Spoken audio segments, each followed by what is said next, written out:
Thanks, Dario, Guilherme, Carol, for the invitation. To all math team. It's a lovely venue you chose here. Really nice place to start this morning to talk about 5G. So what are the key topics we're going to be covering in this presentation for the next 25 minutes or so? It's about the status of 5G in Latin America and in the world. Some topics about pricing as well. And special note about the Brazilian auction that brings new entrants, new players to this game. So the idea today, or this morning, is that, and well, I haven't mentioned before, but Omdia is a research company, and I'm an industry analyst, so, and we like numbers, so I'm gonna be showing you a few numbers this morning. I hope you don't mind. So getting started, and I think it's important to give a perspective about our region, Latin America, the numbers for our region, what we do here, the size of the market. So I brought here some examples for you. This is a region that we are estimating to get close to 800 million mobile connections by 2026, of which we are saying mobile broadband 765 millions. This means 4G or above.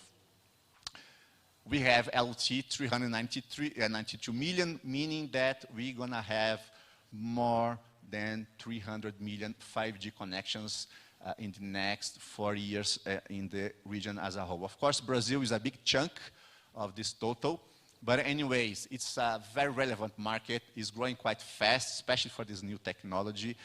And we are seeing a big transformation in the markets already happening in Brazil, expecting to see this in other parts of the region as well. In terms of fixed connections, we have also very major and big numbers. We are talking about 124 million households connected to fixed broadband connections, 62 millions with fiber. I was talking to Dario just this morning before the presentation. I haven't bring here to show you, but last year in 2021, in the 10 countries that added more fiber connections in the globe, there were 2 Latin American countries, Brazil, number 2, and Mexico, number 10. Of course, China added like 49 million households to fiber connections, and of course was number 1. But Brazil was number 2, with 7.6 million households connected to fiber networks. These numbers are net additions. So you see, this is a booming market here in Brazil. In the coming years, we will see a market that is basically focused or based on 5G and fiber. So hyper-connected, really. These are the big numbers for the region. So let's start getting started with 5G. So 5G in the world. I got a lot of questions from the market about the fact that we are 3 years late to 5G than most developed countries. And I'd like to share this kind of information here. In this chart, we have the countries, the largest countries in terms of 5G connections. So you see China with 70% of the global connections of 5G. This is a massive market, of course. US just have 10% of the global connections. What does that mean? This just means that we are just getting started, not only in Brazil, but in the world. We finished 2021 with 590 million 5G connections globally. So this is nothing in terms of how big the market is. Another important aspect is about the type of 5G that we have. Because in Brazil, the regulator, they are demanding, there is an obligation attached to the spectrum that the operators that got spectrum on 3.5 gigahertz must deploy 5G standalone. And if you look at the world, we have, according to our numbers in the first quarter of 2022, just 19 networks on standalone. So in terms of this, let's say, flavor of 5G, we are very on top of, on par with what's happening in most parts of the world. So you see, just getting started. If you look at participation of technologies per country, none of them, the big ones, have more than 15%. In China, 15%, US, 14%. You have very few countries like Korea that are above 20%. So a lot of things going to happen, a lot of water is going to be flowing under this bridge. And we have a lot of good perspectives and positive perspectives in Latin America and Brazil. So now talking a little bit more about our forecast. We are slightly optimistic about 5G.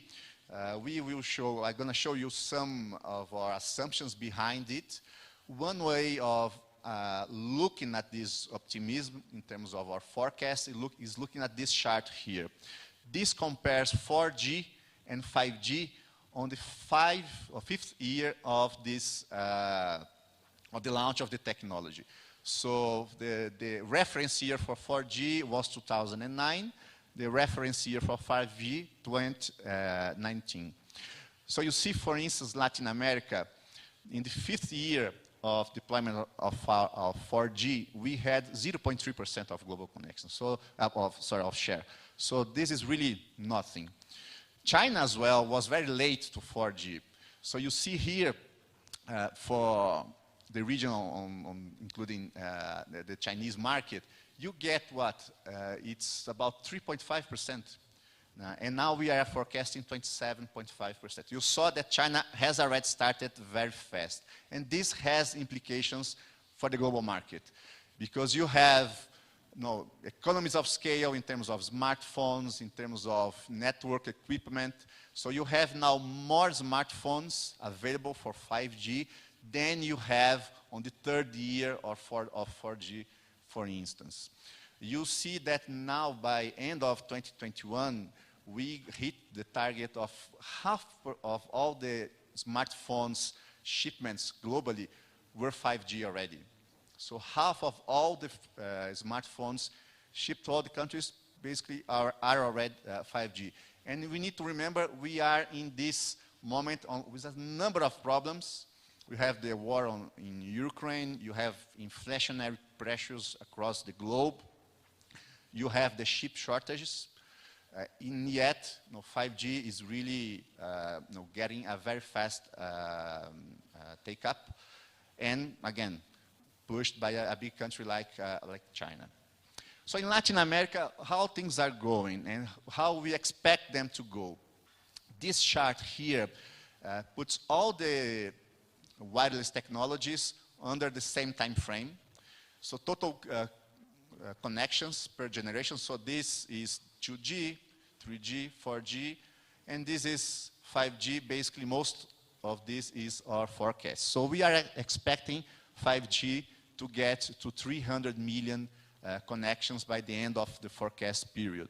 If you look and you compare the charts, first of all, you can understand here easily that there is a kind of an inertia happening here because one technology grows on the back of the success of the previous one. This is what we see here with 3G, with 4G, and this is what we expect to happen with 5G as well. It's important to mention as well the reasons that we are so optimistic about this growth on 5G. We believe, for instance, that the signals or the results coming from Brazil in the previous spectrum auction that happened late November 2021 were very positive. So we had a 5G that got several new entrants.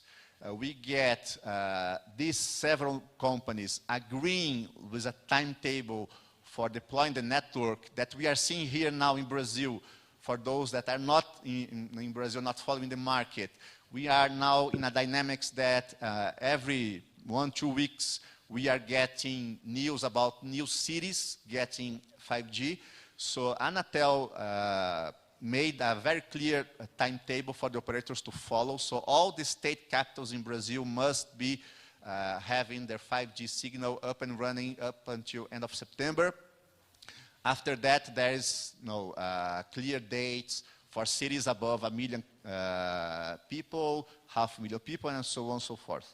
So this is different. if you look at what happened before in 3G and 4G era times, you will see that the pattern was different. So the operator had to pay a lot for that spectrum, and then they would deploy, let's say, in São Paulo city center, Rio de Janeiro city center, stay there for 1, maybe 2 years, and after that, they would be slowly growing the coverage for more parts of those towns and then get into other places, other cities. So you see that from what I described, 5G is different. 5G will reach more people in Brazil sooner than, for instance, 4G or 3G did. So this is an important aspect for us in the part of where we believe on our assumptions that 5G will be really growing faster than we had before. So it's not only this inertia period here that we see in the chart, but it's also some concrete examples. To give you an idea, for us, Brazil will represent roughly 50% of the 5G market in Latin America by 2026. This is more than what Brazil represents in terms of total mobile market. So really, for the moment at least, we have seen that we are believing that Brazil is going to drive quite a lot of growth for 5G in Latin America. So enough of the big numbers for the region and for the globe in terms of 5G. I think this first part was meant to give you a bit of color, a bit of context of what's happening in the market, what's happening in the world and Latin America for 5G. And now we're going to be delving a little bit more on pricing. So what are the pricing strategies being followed across the globe? The operators that on these 3 years are deploying 5G, what type of strategies they are adopting? We track basically all the operators that deploy 5G across the globe. And we are releasing quarterly updates in terms of their strategies. This chart here from first quarter of 2022, we are classifying the types of pricing plans. So first of all, talking about this do not in here. So these are the operators that deploy 5G and they don't change their pricing strategy. Whatever price plan you have, still is going to be working on 5G and that's it. Usually, in many cases, what we see here are cases of operators with a very limited 5G coverage. They know the customer won't be on that 5G network very often, so they basically keep the customer with the same price plan. Why is declining the number of operators doing that? Because over time, these networks, eventually they will grow and then the operator go for a different price strategy. We have, for instance, speed tiers, getting a bit more popular here, some with fees. So basically you charge a fixed fee, for instance, for the operator, for the customer to the right to go to the 5G network. Eventually, this can be, for instance, if you want to go to a particular flavor or frequency of 5G, like in millimeter wave. But as you can see, not very popular. Data tiers, just basically data packs. So you get 5G, now you're gonna consume more data, therefore you're gonna need more data packs. So this is very popular, as you can see. The most popular category here. Hybrid, usually mixing a bit of data and speed tiers. And finally, differentiate. Here you see the more sophisticated use cases. In here you see where the operators are bundling cloud gaming, some sort of services using AR or VR. A lot of them are using also streaming on 4K video. So services that are improved or only able to be used over a 5G connection. This is the operators that think about why the customer would pay more, for instance, to get a 5G connections, because he's able to get a differentiated service, a 5G rich service. So this is what we see in terms of types of strategies. Another common question we get is about unlimited plans. In Latin America, they are not very popular. But of course, operators ask about if the fact that we are deploying 5G is the moment to deploy unlimited plan or not. As you can see here from our tracker, basically 23 to 24% of customers, or operators, sorry, really have this type of strategy, but not that is the most popular strategy, not at all. Actually, what we see is an increase of plans that goes from 50 gigabytes or less, and this is because we are in a moment that more emerging markets are deploying 5G, more prepaid plans are launched on 5G, and more MVNOs. So usually these are the groups that you have less data packs available. Finally, and this is my last slide in terms of pricing strategies, it's about the premium that's paid per operator on 5G. And this is very hard to pinpoint, so how much should I charge for a 5G price plan if I compare with whatever I charge for 4G? As you can see from this chart, very hard to pinpoint. Different countries have totally different results and strategies. If we do an average, just eliminating the outliers, we get to 19% of pricing premium, but this is just a global average, just to give you some ideas that we see in terms of our research, but nothing that we can really pinpoint as a trend or a common pattern. It really depends country by country. If you get China, for instance, they used to have very small data packs on 4G, and they changed the strategy when they launched 5G. Then you have numbers like this. But again, very different countries with very different strategies. So overall, what I wanted to show you here was really what we can tell in terms of pricing strategies for 5G. So in summary, what we can tell you is still a mix of different strategies happening out there. We see the more sophisticated ones around what we call differentiate. In these differentiate categories, there is no one specific service that is super popular, but we see examples of cloud gaming, AR, VR, 4K video. So a number of the first plans that we see launching on 5G are actually bundling 4K video streaming services on top of your mobile plan. The other point is unlimited plans. Okay, there is a place for them. Not they are growing, not at all. In fact, the pricing plans that are packing 50 gigabytes or less are the ones that are actually growing in our tracker.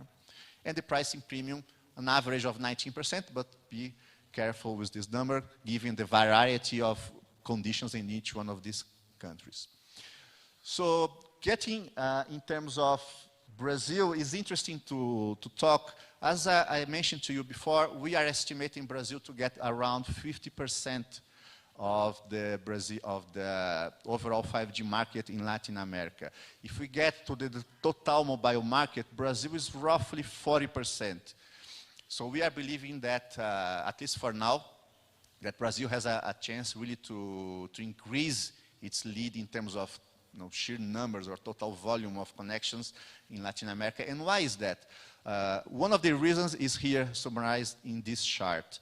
So we had a very successful auction in Brazil last year, one where the regulator, for the first time, they decided not to make the operators pay as much as, or collect as much revenue as possible from the auction to the treasury, but instead implement a number of obligations, and the operators would be bidding to get the license, and the more they bid, the more obligations they would get.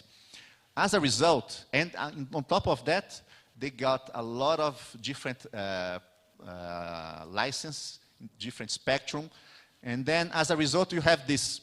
You have several operators getting spectrum, different spectrum, and then you have this diversity of companies buying these licenses, and this diversity of companies, actually, they have been announcing a diversity of different business models for 5G. And not only 5G, but also there are new entrants from 4G as well. So you have companies like what we call the traditional players, the converged operators. Vivo, Claro, TIM, Algar, Serpcomtel. As you can see, they are the traditional ones. They are expected to go basically for almost everything that I'm listed here in terms of business models or business plans. ISPs, so Brazil, as I was mentioning before, it's a booming market at the moment, this fiber market. A lot of this because of these ISPs. We have roughly 12,000 ISPs in Brazil, representing 40%, more than 40% of the total fixed broadband market in Brazil. It's a huge market, and Brisanet is probably the most known ISP in Brazil. They bought spectrum for their region, and a new region they are planning to expand. A wholesaler like Winit is basically a company created to buy spectrum on 700 megahertz, and now they are a wholesaler. Basically, if you want to have access, if you want to have used the frequencies, you can basically buy it. They won't be offering customers to the end user. A consortium of ISPs, so a number of two companies in the south of Brazil that joined together to get the spectrum for their own use, and also planning to be a wholesaler as well.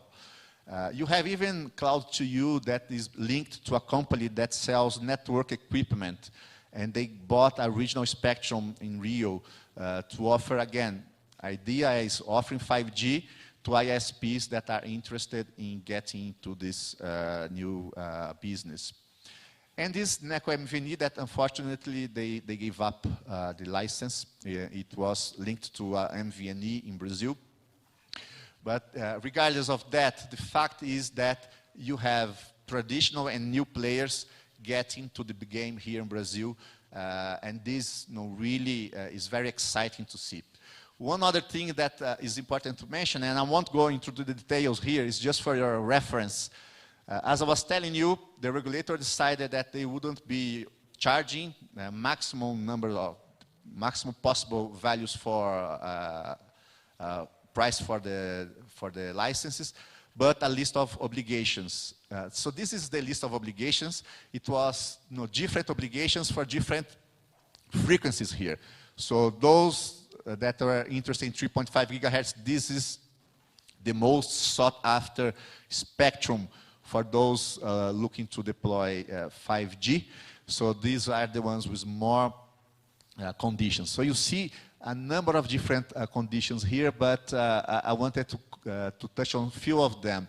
So basically, there are even conditions here for 4G. So the auctioning 5G in Brazil will actually improve the coverage of 4G in the country because of this results on these two frequencies here.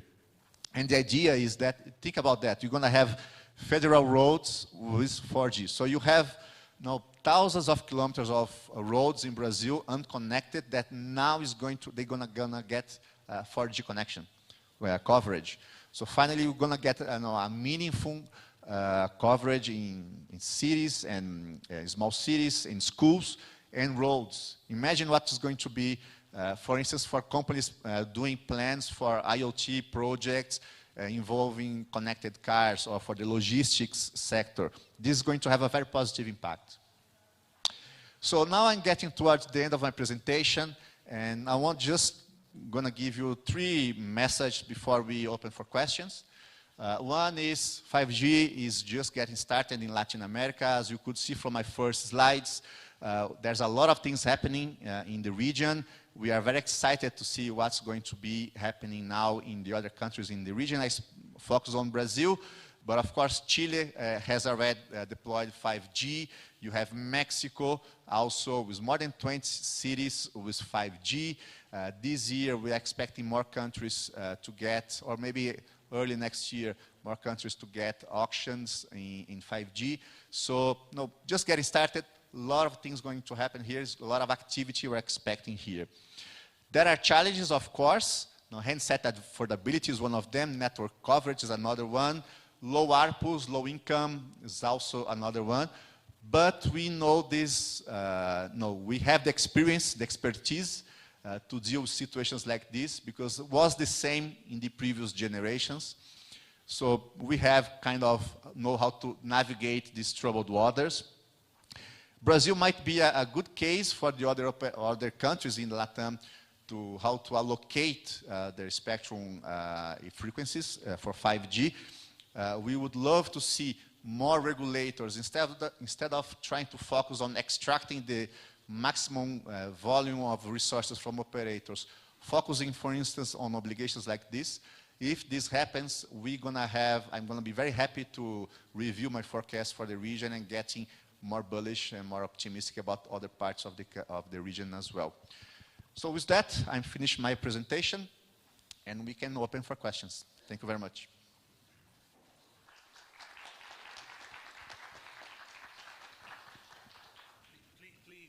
Please stay. Don't go away. Plenty of questions for you. Running away. No time. We still have 5 minutes, but we'll start. We already have some questions online, but let me ask people here. Any of you would like to have a question? If no, I will start. What would I have? Raise your hand, and we do have a mic. Oh, over there. While the mic goes there, I'm going to read the first one. And thanks, by the way, in case you're wondering. Washington, Budapest, London, and I think a few other countries I've seen in the chat. So we've got pretty international. First question, Brazil is struggling with 3G and 4G. Is it the right time to introduce 5G? Partly what you were mentioning. So what's the first part? Brazil is struggling, it says, with 3G and 4G. Is it the right time to introduce 5G? Well, we actually are in the process of getting to sunset 3G at some point. And 4G, I think now we get probably, 80% of the population under 4G. In terms of return on the investment in there, that's the question that the operators love to say they never get the return on investment on the wireless technologies. But we are talking here with operators that have operational margins of 35, 40%. So I believe it's, they got the return. Of course, it's hard to pinpoint exactly what's going on. We need to also understand the moment of Brazil. I was not meant to be deep diving on Brazil, but we used to have 4 big players in the country. One of them just left the market. So Oi sold their operations, and in a very unusual way, it was bought by the top 3 operators. So the other 3 operators split and bought Oi Mobile in 3 different parts. So you get, so basically these 3 operators, they got scale with this acquisition and reduce competition. So I would say that they are in a very good position with what they got in 3G and 4G. Fantastic. And by the way, the second question was very similar, but I think we should go online on the stage and there. Could you introduce yourself as well? So sure. Alex Moreno from PCCW Global. Just a quick question. I've been reading a lot about the US, Europe, and China trying to set the 5G standards. In Latin America, is there a trend of which standard is going to be adopted? Yeah, I think you are mentioning the pressures in terms of ring fence the market in some ways depending on the vendor. I guess that's what you mean, blocking Chinese vendors. Yeah, no, the standards of 5G, because different standards, the technology in the Europeans are trying to set a different standard, the US and China, yeah, I think the standard is, there's only one 5G standard, right? The one that's released by 3GPP. Everyone uses the same.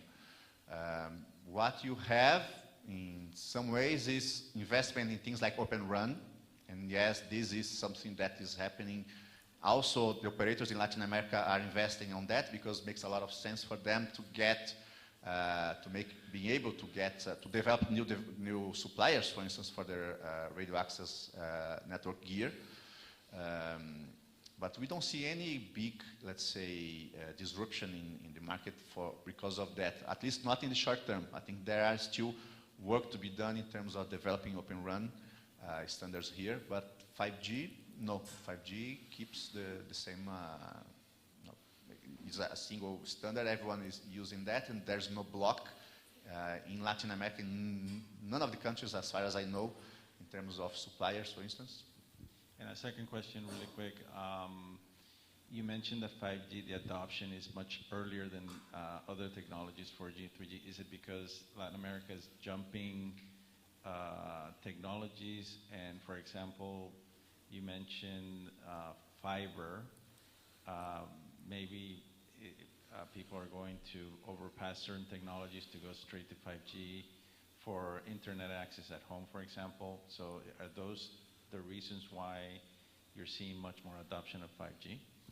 Yeah, among the reasons we have to think about 5G getting adopted faster than the others is, we have a technology that is getting globally, because we are a bit 3 years late to the game, we now have more devices available at more price points, so that makes easier the adoption. Of course, we are still, there's a lot of price drops we're expecting to happen still on 5G, but again, we are always making comparisons with the previous technologies. So we see that now we have more devices at more price points than we had at the same stage of 4G. So this is one example. Another part of your question reminds me of a different market that's fixed wireless. So use of 5G as a fixed wireless technology. And we are seeing a more sophisticated use of 5G as a fixed wireless technology than it was for 4G. So you have now pure mobile operators deploying 5G for fixed wireless and being able to compete in the market. Previously, with 4G, they would be aiming to replace, for instance, DSL, copper. Now we have more sophisticated use. So this is also part of the assumptions. Thank you. Thank you. We're running out of time, but I would like to secure one more question from online, if you don't mind. So maybe short, but Nicolas Krabbe said the digital divide is already a huge problem in Latin America. Is 5G going to address that? So yeah, a difficult question to answer shortly, but yeah. I'll try. Now, this is a very good question. We have a chart I haven't brought here showing the gap, the digital gap we have in fixed broadband and wireless broadband. And for fixed broadband, for instance, around half of the households in LATAM do not have a fixed broadband connection. So yeah, the digital divide here is big. We are expecting, we would expect this to have a bigger and deeper partnership between government and private sector to address that. We believe 5G has a role, but also might be create a second level of digital divide. So we might get into a place where, to get the most interesting educational tools, social services, or business opportunities, those who are under a 5G connection, coverage, or a fiber connection will be much better off than those under a 3G network, for instance. So might be developing actually a second layer of digital gap. But also, of course, we see that if used to address this digital divide, that would be the best case scenario. And we've seen positive information on the fixed side as well, with this fantastic news on fiber being so strong. Well, Ari, thanks very much. Thanks again. And we hope you're going to stay longer so we can continue chatting later on. I'm going to be around. Thank you. Ari Lopes from Omdia. Thank you.